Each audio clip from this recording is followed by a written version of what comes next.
Got $1,000 and not sure what to do with it? Today I'll show you exactly how I would invest that $1,000 step by step in a simple, practical way you can copy. This isn't financial advice. It's just what I would do if the money were mine. First, 2 quick checks you must run before you invest a single dollar. Number 1, do you have any high-interest debt? Credit cards often charge 15 to 25% or more. If you carry that kind of debt, paying it down is almost always the best use of extra cash. Why? Because paying off a 15% interest is the same as getting an immediate guaranteed 15% return. You won't reliably beat that in the market. Number 2, do you have a small emergency buffer? If you don't have even a few $100s set aside for surprises, medical bills, car problems, unexpected rent, consider parking the $1,000 in a high-yield savings account or money market until you have a short safety cushion. That prevents you from having to sell investments when the market dips. If you're clear on those 2 things, no destructive high-interest debt, and you have a tiny emergency buffer, then let's talk about where to put the money and how to split it. First, pick the right account. If you're eligible for a tax-advantaged retirement account in your country, for example, a Roth IRA in the US, and you haven't maxed it out, that's often a great place to put new money because the growth can be tax-free. If you can't use a tax-advantaged account or you already used it up, a regular brokerage account is fine. Now, the core principle I follow: keep the core simple, cheap, and diversified. That usually means low-cost broad market funds or ETFs for the foundation. Don't try to outsmart the market with complicated strategies.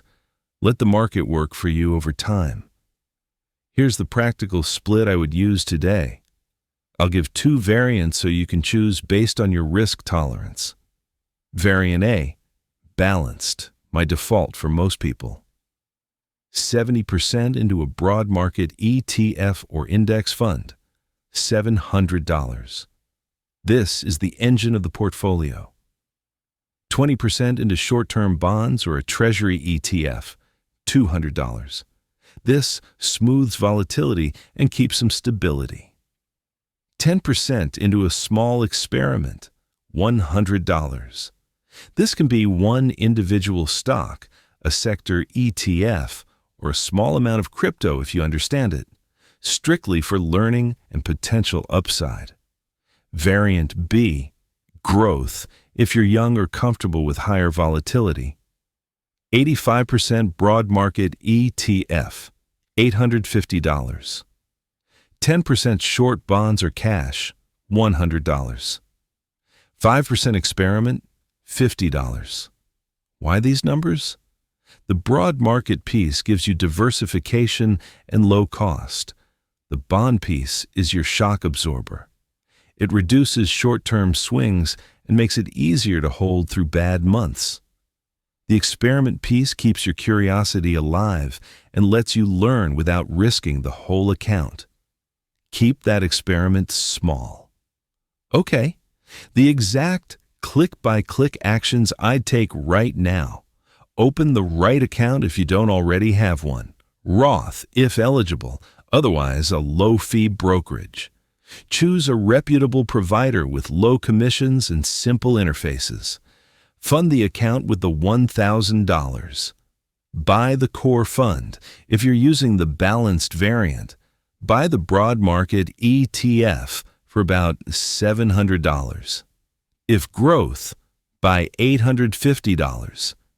You can use a market order or a limit near the current price. Don't overthink timing.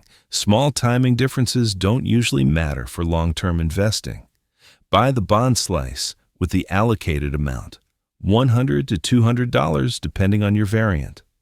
A short-term bond ETF or treasury fund works. Buy the experiment with the remaining money. Treat this as a small learning position.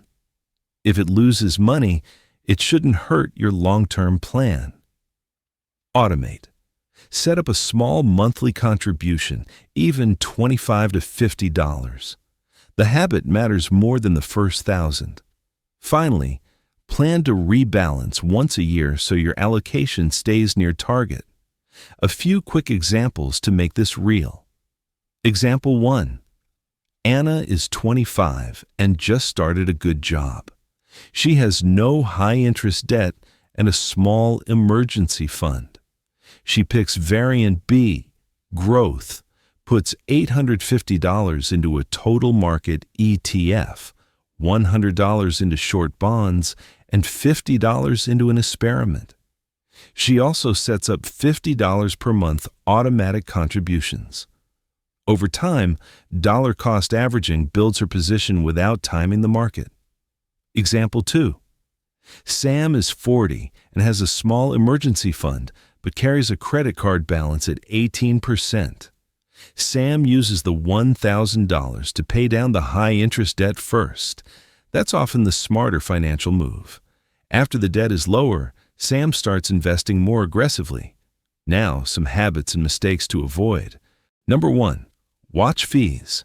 Expense ratios and platform fees compound over decades.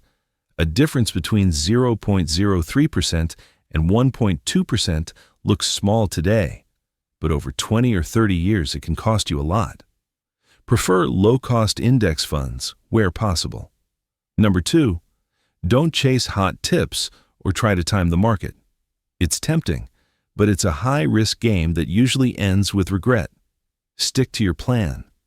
Number 3, keep taxes in mind. Where you hold investments matters. Tax-advantaged accounts are powerful. If you have taxable accounts, be mindful of turnover and gains. Number 4, keep your experiments small. This is the playground for learning. If it spikes or crashes, it shouldn't derail your core allocation. If you want the absolute simplest approach, buy one broad market ETF and call it a day.